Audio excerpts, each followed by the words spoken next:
우리가 지금 하나님 아브라함의 믿음에 대해서 살펴보고 있습니다. 오늘 본문은 아브라함에 대한 가족에 대한 믿음이 주를 이루고 있지만 지금까지 살펴봤던 아벨과 노아 이런 모든 믿음의 사람들을 다 포함시켜도 되는 그런 주제를 다루고 있습니다. 13절에 보면 이 사람들은 다 믿음을 따라 죽었다 이렇게 되어 있습니다. 죽을 때조차도 계속해서 믿음으로 살고 있었다 이렇게 말씀하고 있는 것이죠. 아브라함으로 우리가 믿음의 사람들 축소해 놓고 보면 본토와 친척과 아버지 집을 떠날 때 믿음으로 떠났습니다. 그리고 고향을 떠나 약속의 땅에 왔는데 이 땅이라도 다 가져야 되겠다고 생각하지 않고 나그네와 외국인으로서 그 땅을 살았습니다. 계속 믿음으로 사는 것이죠. 이삭이 태어나고 야곱이 태어났습니다. 우리가 다 아는 것처럼 우리 자신도 나는 고생해도 자식들은 덜 고생하기를 바라는 것이 인간의 마음인데 이삭이 태어나고 손주가 태어났음에도 불구하고 그는 참 계속적으로 나그네처럼 믿음의 생활을 했습니다. 죽는 순간이 될 때까지도 믿음으로 계속 살았던 것이죠. 우리가 신앙생활하면서 경험해 보지만 우리 속에 얼마나 의심과 낙심될 만한 일들이 자주 일어납니까? 믿음으로 살다 보면 정말 바깥으로도 수도 없이 시험이 몰려옵니다. 그런 모든 것들을 헤쳐나가면서 믿음으로 살고 믿음으로 따라 죽었다고 말씀하고 있는 것이죠. 이것이 성도의 삶의 방식입니다. 믿음으로 살다가 믿음으로 따라 죽는 것이죠. 이 땅은요, 믿음으로 사는 것도 참 중요하지만 믿음을 따라 죽는 것도 굉장히 중요한 주제입니다. 살아갈 때도 믿음이 필요한 것이지만 또한 죽을 때도 믿음이 필요한 것이죠. 저는 이렇게 병중에 있는 성도들을 찾아가서 다시 한번 그들의 구원의 확신을 점검하고 또한 천국에 대한 소망을 심어줍니다. 로마서 10장에 보면 주의 이름을 부르는 자는 부끄러움을 당하지 않는다 합니다. 또한 누구든지 주를 믿는 자는 구원함을 받으리라 이렇게 말씀합니다. 우리가 늘 죽을 때까지도 믿음의 싸움을 하는 것이죠. 죽는 순간에도 믿음을 딱 붙들고 믿음으로 죽는 일이 굉장히 중요한 것입니다. 우리가 사람의 평가는 마지막에 내리죠. 과정이 참 좋아 보여도 결국 마지막이 꽃이 되는 것입니다. 그런 면에서 믿음으로 죽는 것은 굉장히 중요한 겁니다. 우리가 삶을 믿음으로 잘 사는 것 못지않게 믿음을 따라 죽는 것도 굉장히 중요한 과제라고 볼 수가 있습니다.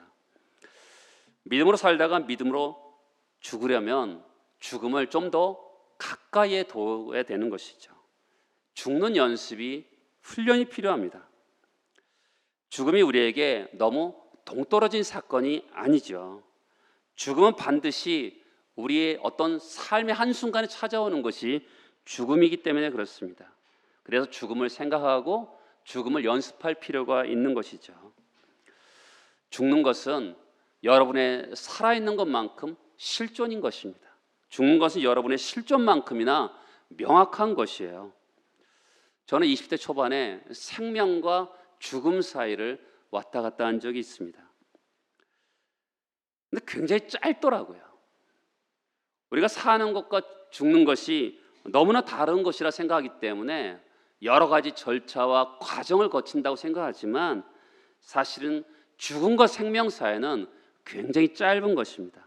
순식간에 조금 전에 살아있었는데 금방 죽었어요. 충격적인 것이죠. 죽음은 모두에게 사실입니다. 가까이 두고 생각해야 되는 것이죠. 젊기 때문에 나중에 죽는 게 아니에요. 순서가 없습니다. 하나님이 부르시면 가야 되는 것입니다. 사람의 평균 수명이 80이 되고 100세를 바라보는 시대가 되지만 죽음을 항상 우리 곁에 두고 살아야 되는 것입니다.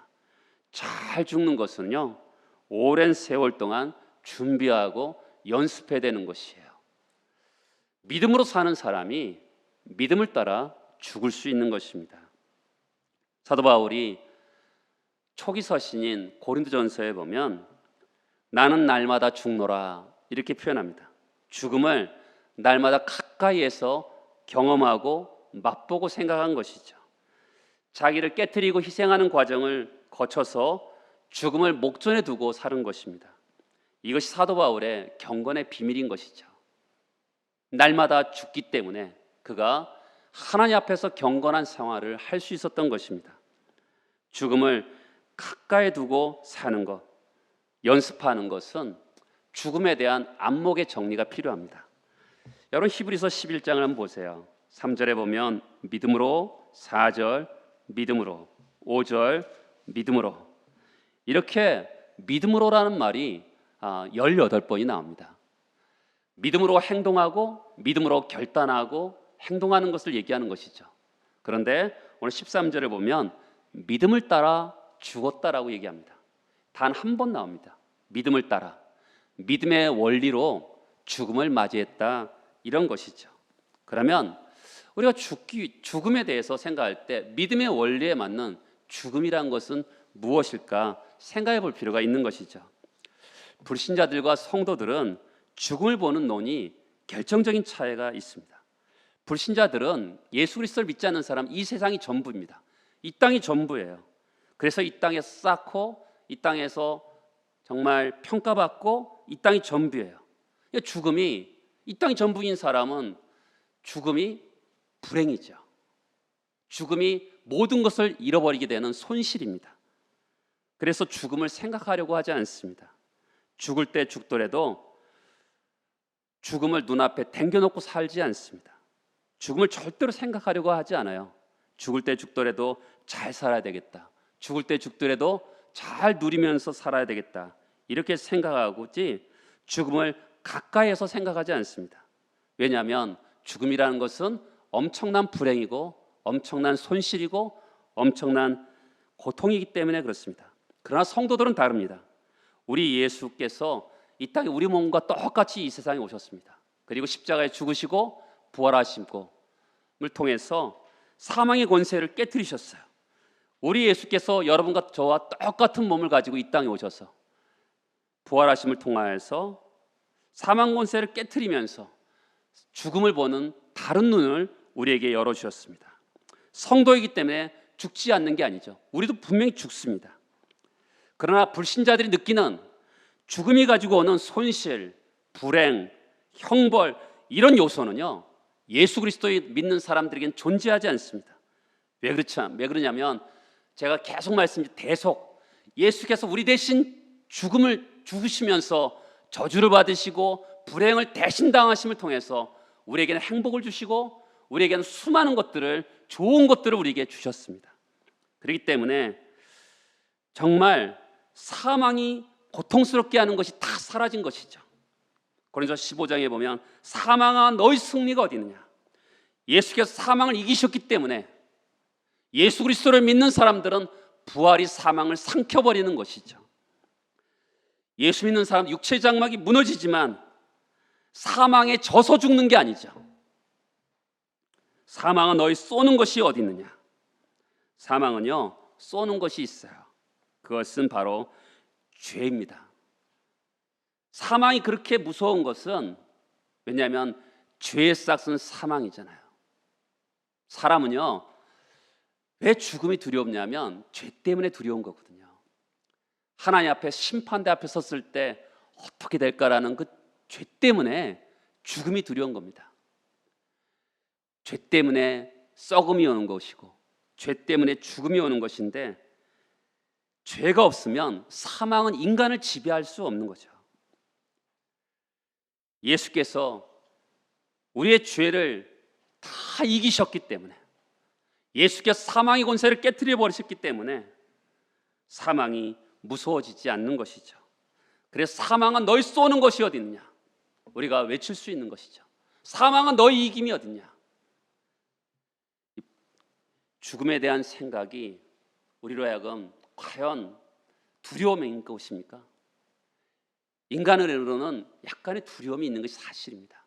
그러나 믿음을 따라 죽는 것은, 믿음의 원리에 따라, 죽음이 우리에게 가르쳐주는 믿음의 원리가 있다라고 얘기하는 것이죠. 사도 바울은 죽기를 소원했어요. 왜냐하면 죽음을 통해서만 하나님과 영원히 살 수 있다고 믿기 때문에 그렇습니다. 빌립보서에 보면 내게 사는 것이 그리스도니 죽는 것도 유익함이라. 사는 것도 예수를 믿고 나니까 가치관이 달라졌지만 죽는 것도 정말 유익이 된다고 생각했습니다. 한번 보세요. 여러분, 이 땅을 살아가는 동안 우리가 얼마나 탄식과 아픔이 많습니까? 말씀에 순종하기를 원하는데 우리의 정욕과 욕망 때문에, 우리를 넘어뜨리기 때문에 우리는 탄식과 아픔이 있습니다. 오라 나는 공고한 자로다. 이런 탄식이, 아픔이 우리 영혼 속에 있습니다. 근데 죽음이 어떻게 되죠? 죄로부터 자유함을 받습니다. 정욕과 탐욕으로부터 완전한 자유함을 얻습니다. 그래서 예수 그리스도를 믿는 사람들은 죽는 것도 얻는 것이라고 생각하는 것이죠. 뭔가를 잃는 것이라 여기지 않고 죽음을 다른 눈으로 보는 것이죠. 내가 이 죽는 것도 유익하다. 예수 그리스도를 믿는 사람들의 죽음에 대한 관점인 것이죠. 믿음을 따라 죽는다는 것은 우리의 부활의, 몸의 부활을 믿는 겁니다. 여러분, 예수 그리스도의 그 부활은 영혼의 부활만이 아니라 몸의 부활을 믿는 것이죠. 이 땅을 사는 동안 죽음은 영광스러운 부활의 생명 안으로 들어가는 관문이라고 여기는 것이죠. 우리는 썩을 몸입니다. 그러나 부활의 몸은 썩지 않을 몸으로 입는 정말 대기실 같은 것이 죽음이라는 것이죠. 그렇기 때문에 죽음을 두려워하지 않는 거죠. 지금은 썩을 몸인데 썩지 않을 몸을 입을 것을 기대하는 마음으로 우리가 죽음을 대하기 때문에 죽음 앞에서 두려워하지 않는 것이죠. 여러분, 성도로서 잘 죽는 것이 정말 필요합니다. 젊은 사람들도 나이 드신 분들도 마찬가지죠. 죽음을 옆에 두고 죽음을 가까이 받아들이면서 죽음을 통과해서 영원하고 온전한 곳으로 이르게 될 줄 믿고 죽음을 두려워하지 말아야 되는 것이죠. 웨스트민스터 소열의 문답 37번에 보면 질문이 이렇게 나옵니다. 신자가 죽을 때 그리스도에게서 무슨 유익을 받습니까? 답이 이렇습니다. 신자가 죽을 때 그 영혼이 완전히 거룩하게 되어 즉시 영광 중에 들어가고 그 몸은 여전히 그리스도께 연합하여 부활할 때까지 무덤에서 쉬게 되는 것이다. 죽으면 사라지는 것이 아닙니다. 죽음은 존재의 유실이 아닙니다. 우리 영혼은 영광 안으로 들어가고 몸은 무덤 가운데서 부활 때까지 쉰다라고 얘기하고 있습니다. 죽음은 멸망이 아닙니다. 죽음은 존재의 유실이 아닙니다. 그래서 죽음을 잔다라고 표현하는 것이죠. 자면 어떻게 되는 거죠? 깨어나는 순간이 있습니다. 회복이 있습니다. 믿음을 따라 죽기 위해서는요, 우리 영혼을 하나님이 보호하시는 능력이 있다는 것을 믿어야 돼요.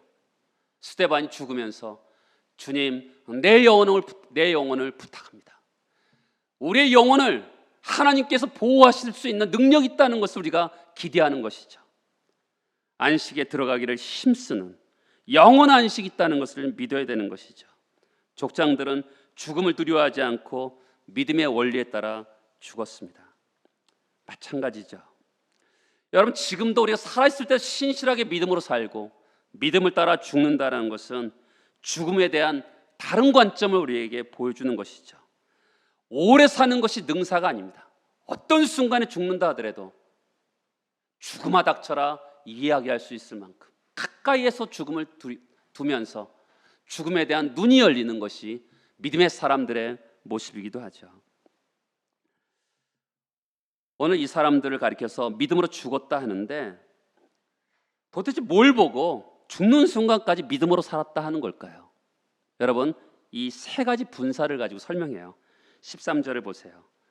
첫 번째는 약속을 받지 못하였는데 믿음을 따라 죽었어요. 두 번째는요, 그 약속을 멀리서 보고 환영하며 믿음을 따라 죽었어요. 세 번째는요, 땅에서는 외국인과 나그네임을 증언하고 말만 그랬을 뿐만 아니라 삶도 그렇게 살면서 증언했어요. 이게 세 가지 분사 구문인데 이것을 두 개로 생각해 보려고 해요. 이들이 죽는 순간까지도 믿음으로 살았다.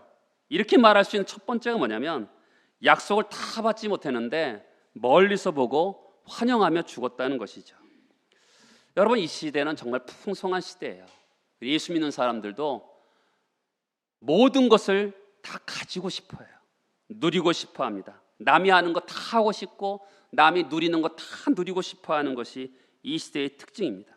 그런데 믿음으로 살았던 이 사람들은 약속을 받기는 했어요. 그런데 약속의 성취 결과를 보지 못했다면서 말하고 있어요. 그렇지만 그것을 멀리서 보면서 환영하며 살았다. 이것이 믿음을 따라 사는 사람들의 중요한 삶의 방식이라는 것이죠. 여러분, 어떤 약속을 받았습니까? 자녀에 대한 약속, 또한 복의 통로의 약속, 또한 땅에 대한 약속을 주셨어요. 그런데 약속을 받지 못하였으되, 약속을 주지 않았다는 것이 아니라 약속의 결과의 성취를 보지 못한 거죠. 멀리서 보고. 여러분, 이것은 공간적인 개념이 아니라 시간적인 개념이에요. 눈에 보이지 않고 손으로 만져지지 않지만 믿음의 눈으로 변함없는 기대를 가지고 봤다는 거죠. 그리고 환영했다, 즐거워했다는 거예요.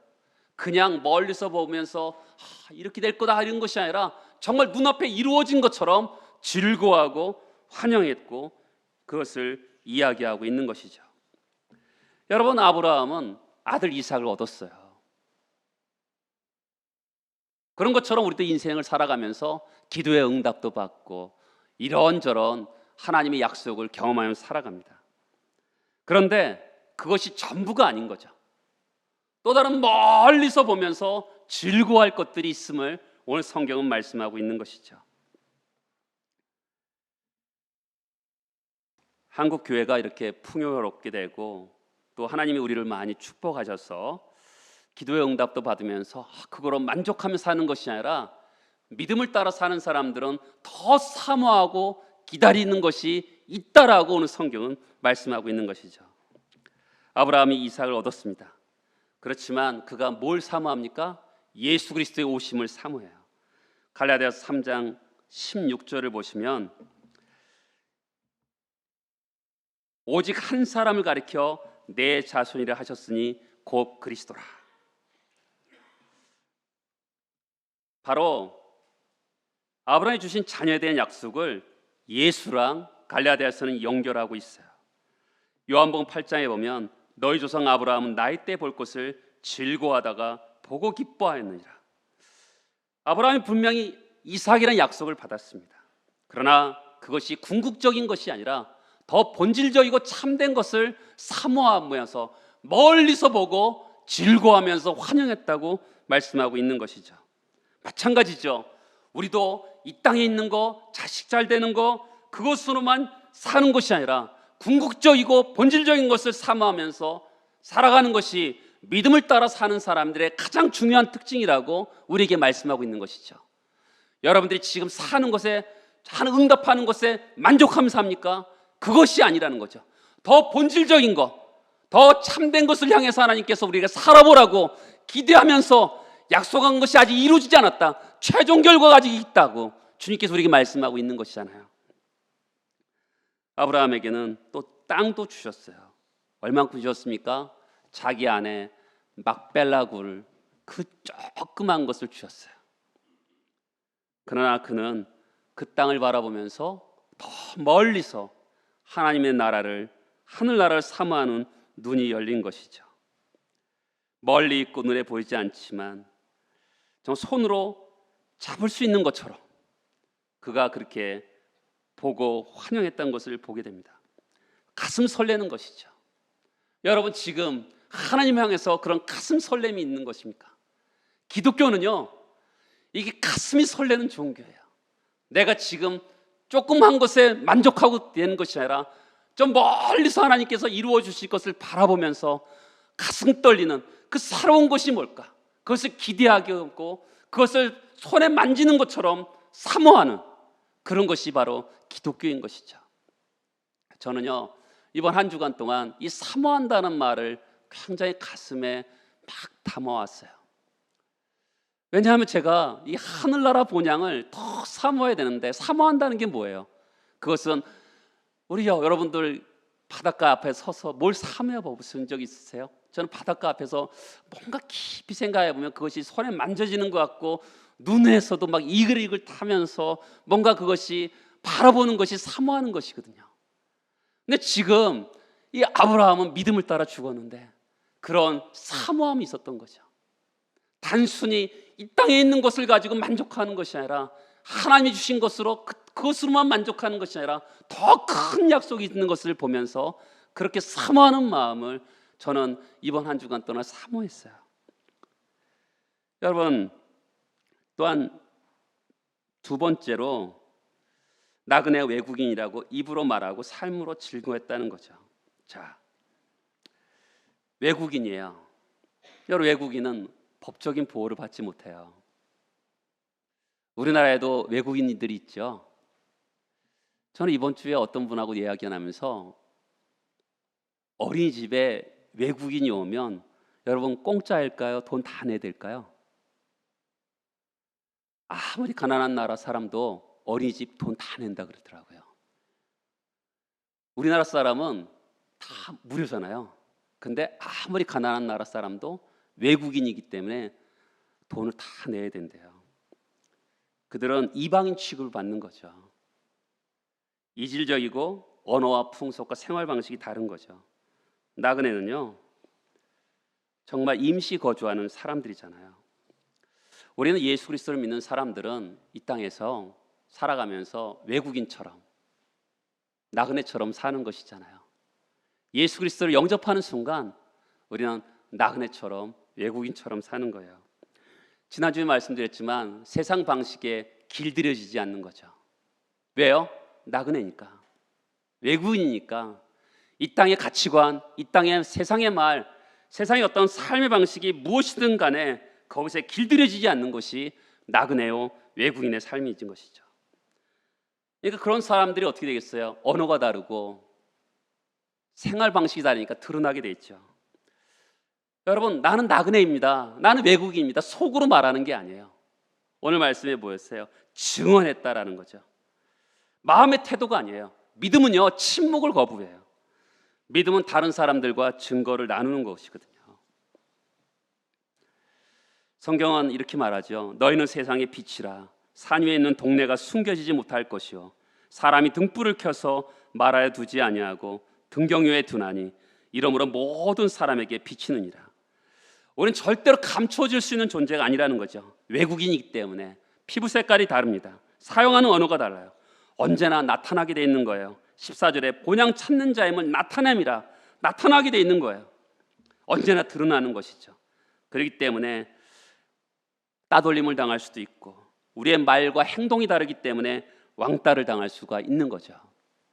저는 중국에 1년 동안 있었는데 외롭더라고요. 지금 외국에 사는 30년, 40년 사는 사람들 있을 텐데 그 땅에서 많은 것을 이루고 친척들도 있겠지만 그들은 향수와 외로움이 있을 것입니다. 그것이 예수 그리스도를 믿는 삶이죠.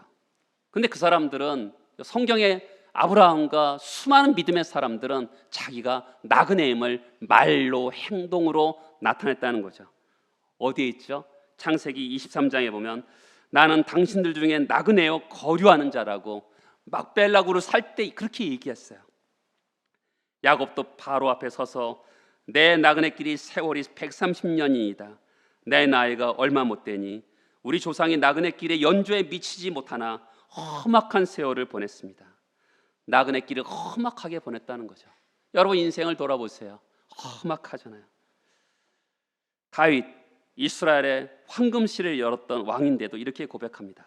역대상 29장에 보면 우리는 우리 조상들과 같이 주님 앞에서 이방 나그네와 거류민들이라.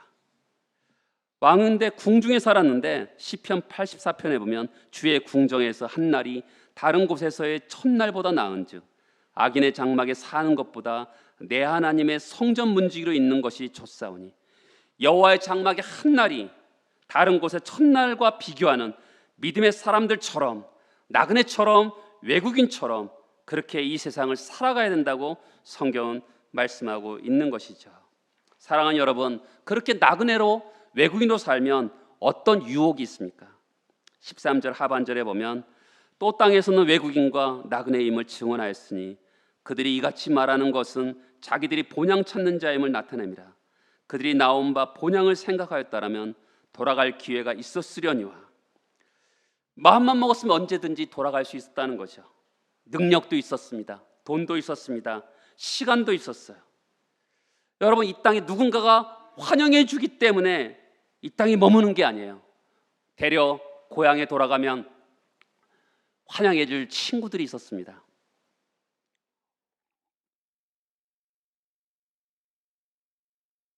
가나안 땅을 떠난다 하더라도 섭섭할 사람이 아무도 없었어요. 그런데 그들은 떠나지 않았습니다. 왜 그랬을까요? 그것은 바로 16절에 따라서 해보시겠습니까? 더 나은 본향. 여기 14절에 보면 본향, 16절의 본향은 천국을 얘기해요. 15절에 보면 그들이 나온 바 본향은 육신의 본향, 고향을 얘기합니다. 히브리서의 가장 큰 특징 중에 하나가 뭐냐면 이 더라는 단어를 많이 써요. 더 나은 본향, 더 나은 제사장, 더 뭐 이런 단어를 많이 쓰거든요. 비교하는 거죠. 왜 돌아가지 않습니까? 이들은 16절에 보면 더 나은 본향이 하늘에 있고 그 더 나은 본향을 16절 끝에 보면 하나님이 예비하신다고 믿었기 때문에 그렇습니다. 그 10절에 보면 그 천국을 뭐라고 얘기합니까? 하나님이 계획하시고 지으실 터가 있는 성이라고 얘기합니다. 동사를 보세요. 10절에 보면 그 천국을 바라보고, 그리고 14절에 보면 그 천국을 찾고, 그렇죠? 16절에 보면 본향을 사모한다. 바라보고 찾고 사모한다.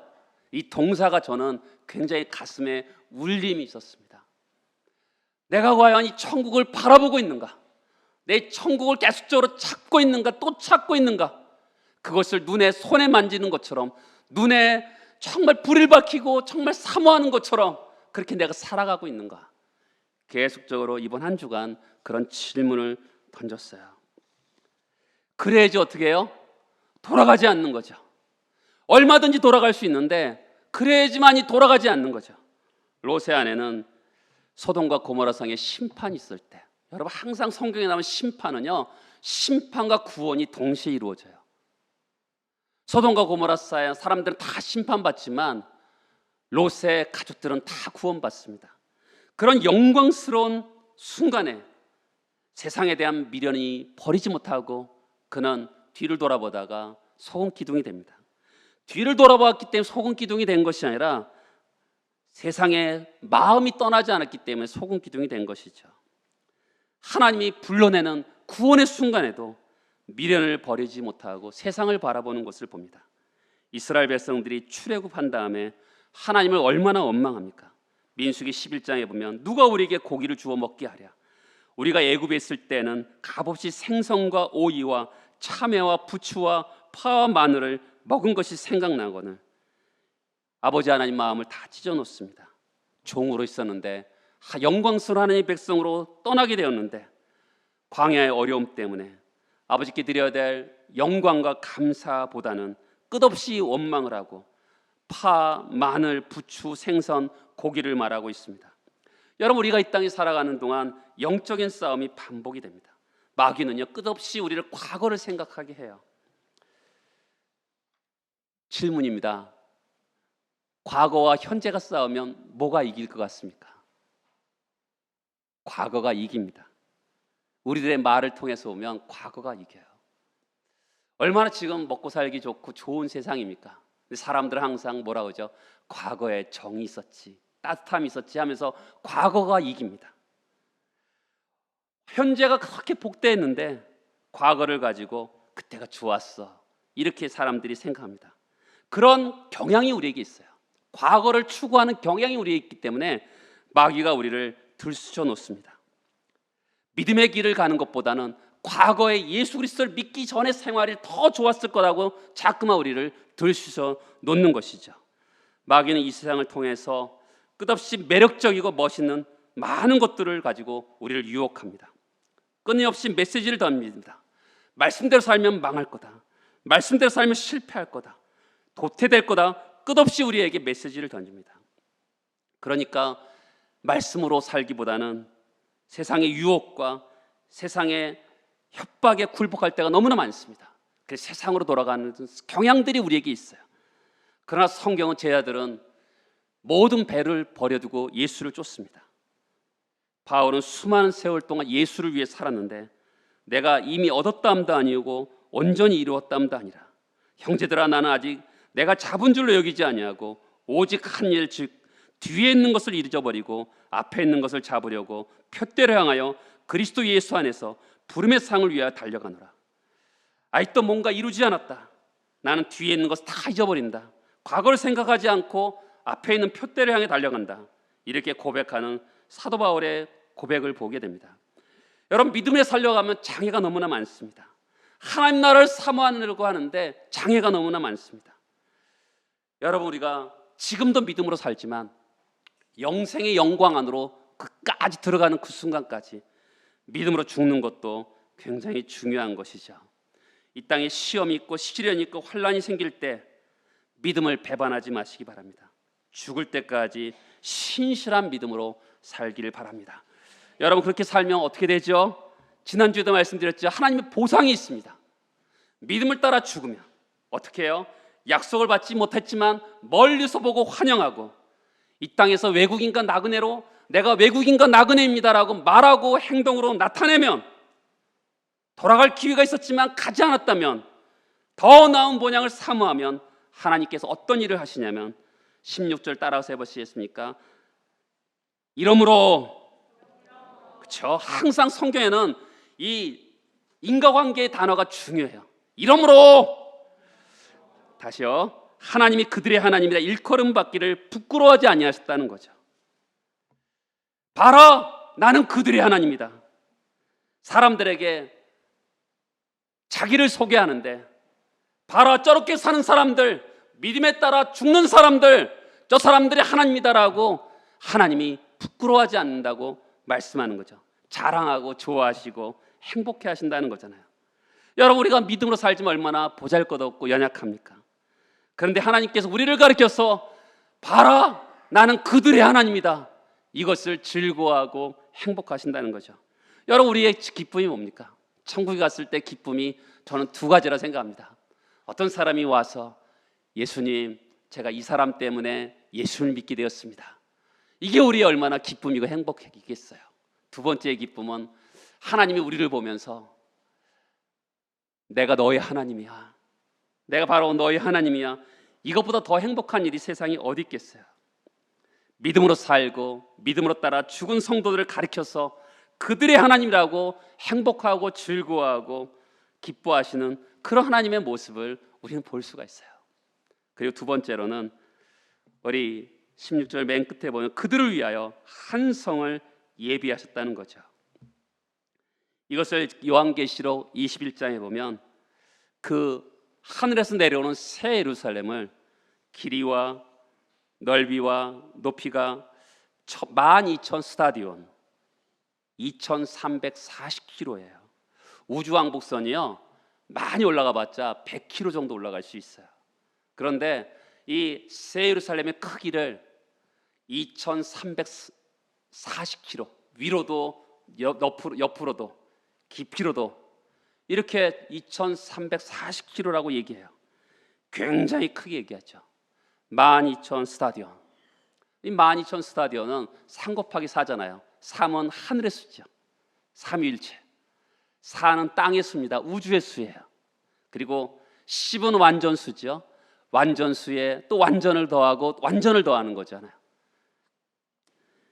그래서 이 크기를 온 천지에 수많은 사람들을 구원하는 백성들이 다 머물 수 있는, 이렇게 하나님 나라가 크다라고 이렇게 설명하고 있는 것이죠. 그리고 크고 높은 성곽. 여러분, 사탄이 불못에 들어가는데 무슨 성곽이 필요하겠어요? 하나님의 어떤 상징적인 언어죠. 내가 너희들을 이렇게, 천국은 보호하는 곳이고 완전한 곳이고 튼튼한 곳이라는 것을 표현하고 있는 것이죠. 천국은 또한 수많은 보화와 진주로 구성되어 있습니다.